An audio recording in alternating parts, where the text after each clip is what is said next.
Assalamualaikum warahmatullahi wabarakatuh. Halo, apa kabar anak-anak? Semoga kalian di rumah dalam keadaan sehat walafiat dan juga dikelilingi oleh orang-orang yang sehat. Amin ya rabbal alamin. Gimana puasa kalian di rumah? Udah ada yang bolong belum? Kalau ada yang bolong, dihitung ya, biar nanti di kemudian hari bisa kalian ganti. Dan apabila belum ada yang bolong, semangat terus. Jangan sampai ada yang bolong. Pada video ini, Bapak ingin menjelaskan tentang sejarah teknologi dan ilmuwan muslim. Siap dengar penjelasan dari Bapak? Kalau siap, komen di bawah ya. Tulis nama kalian, kelas, sama dengan siap. Seperti contoh berikut ini.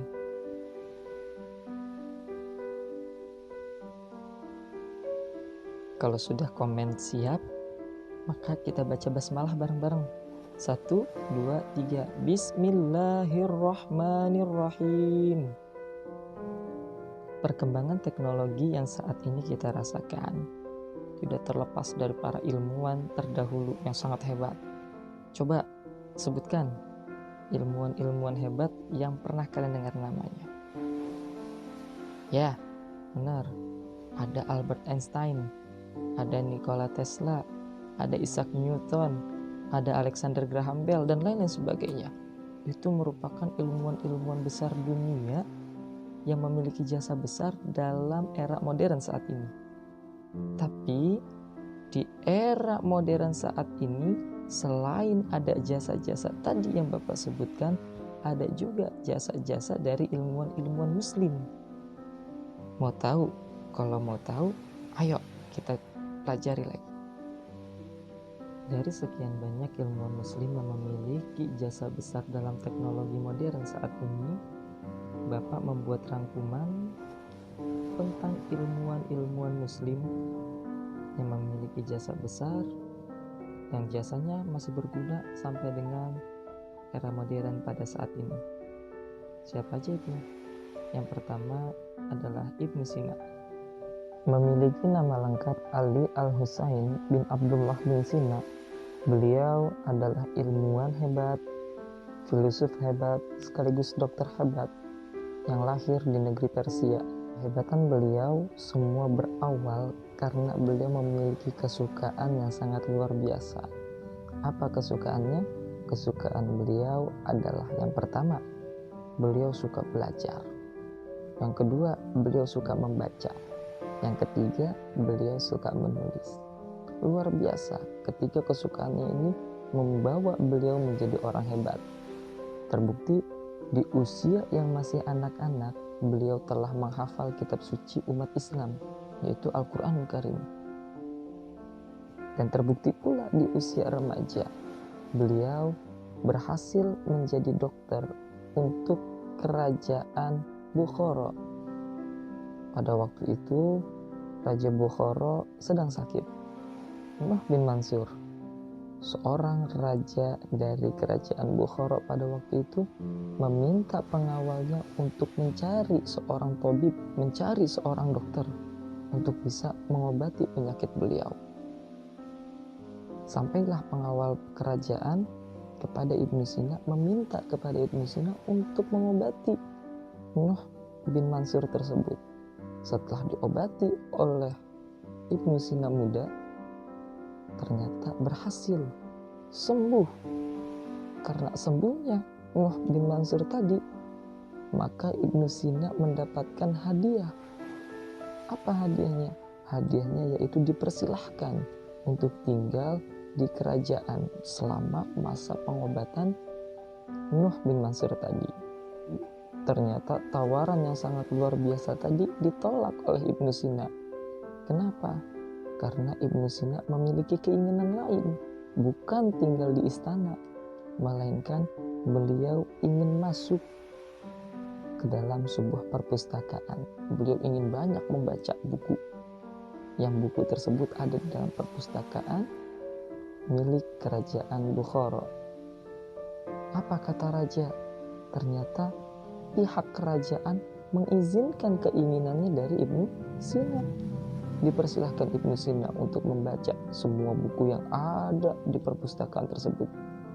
Beliau membaca lembar demi lembar, halaman demi halaman setiap buku yang ada di perpustakaan tersebut. Sampai selesai, alhasil beliau keluar dari perpustakaan dan tidak langsung diem. Tetapi beliau setelah keluar dari perpustakaan, beliau berpikir, beliau memikirkan apa-apa yang telah dibaca di dalam perpustakaan. Dari pemikiran Ibnu Sina, langsung Ibnu Sina tulis menjadi sebuah karangan pribadi beliau. Dan terbukti selama beliau hidup di muka bumi ini, lebih dari 400 karangan telah beliau ciptakan dan bermanfaat sampai sekarang ini. Dari lebih 400 itu, beliau membuat karangan-karangan tentang filsuf, dan juga yang paling bermanfaat sampai sekarang ini adalah karangan tentang kedokteran. Beliau memiliki jasa yang sangat banyak dalam ilmu kedokteran di era modern ini, maka beliau mendapatkan gelar sebagai Bapak Kedokteran Modern. Selanjutnya, ilmuwan yang kedua yaitu Abbas Ibnu Firnas. Abbas Ibnu Firnas lahir pada tahun 810 Masehi. Abbas Ibnu Firnas lahir di kota Ronda di negeri Spanyol. Beliau adalah ahli matematika, ahli fisika, dan ahli aerodinamika.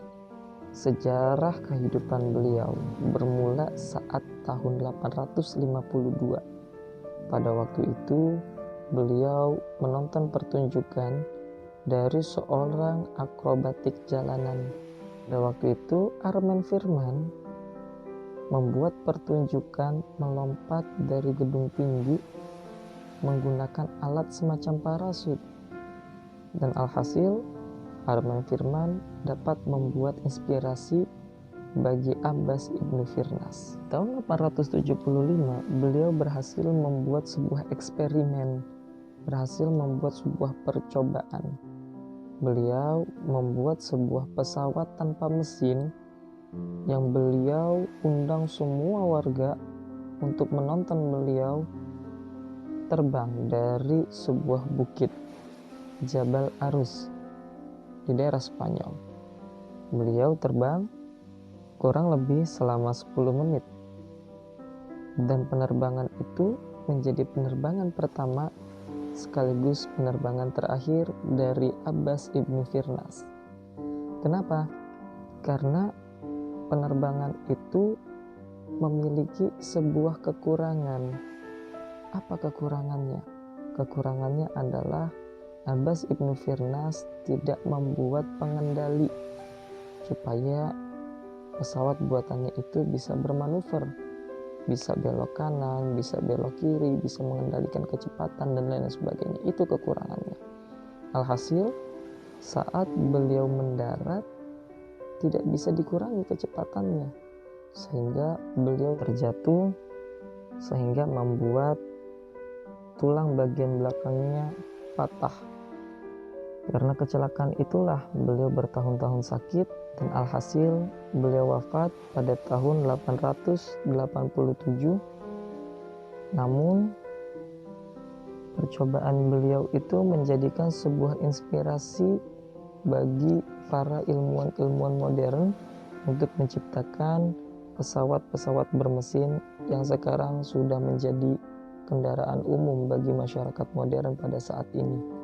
Itu adalah dua ilmuwan muslim yang karyanya membuat inspirasi bagi ilmuwan-ilmuwan modern, sehingga teknologi-teknologi modern saat ini tercipta. Ibnu Firnas seorang bapak penerbangan, Ibnu Sina seorang bapak kedokteran modern. Mudah-mudahan kita semua dapat mengikuti jejak beliau, kita bisa memiliki ilmu yang seperti beliau. Tapi ingat, jika kita ingin memiliki ilmu yang luar biasa, maka jalan yang harus kita tempuh pun jalan yang luar biasa. Jangan pernah malas, tetap semangat dalam belajar. Mudah-mudahan cita-cita kita dapat tercapai. Amin ya rabbal alamin. Sebelum Bapak akhiri video ini, Bapak berikan kalian tugas. Ada 2 tugas yang Bapak berikan bagi siswa-siswi MI Darul Hikmah. Tugas yang pertama Bapak berikan untuk siswa dari kelas 1 sampai kelas 3, dan tugas yang kedua Bapak berikan untuk siswa-siswi kelas 4 sampai dengan kelas 6. Tugas yang pertama adalah kalian, Bapak minta untuk membuat gambar tentang alat kesehatan, atau kalian membuat gambar tentang alat-alat penerbangan. Dan untuk tugas yang kedua, Bapak minta kalian merangkum penjelasan Bapak tadi di sebuah kertas. Dan untuk semua tugas, kalian foto dan kalian laporkan ke wali kelas masing-masing. Terima kasih bagi kalian semua yang telah menonton video ini. Tetap jaga kesehatan, tetap semangat dalam belajar, jaga puasa kalian, jaga tadarus kalian. Semoga kelak kita dapat bertemu lagi, kita dapat belajar di kelas lagi. Mudah-mudahan kita semua diberikan umur yang panjang. Amin ya rabbal alamin. Terima kasih. Mohon maaf atas segala kekurangannya. Wallahu muwaffiq ila aqwamit thoriq. Wassalamualaikum warahmatullahi wabarakatuh.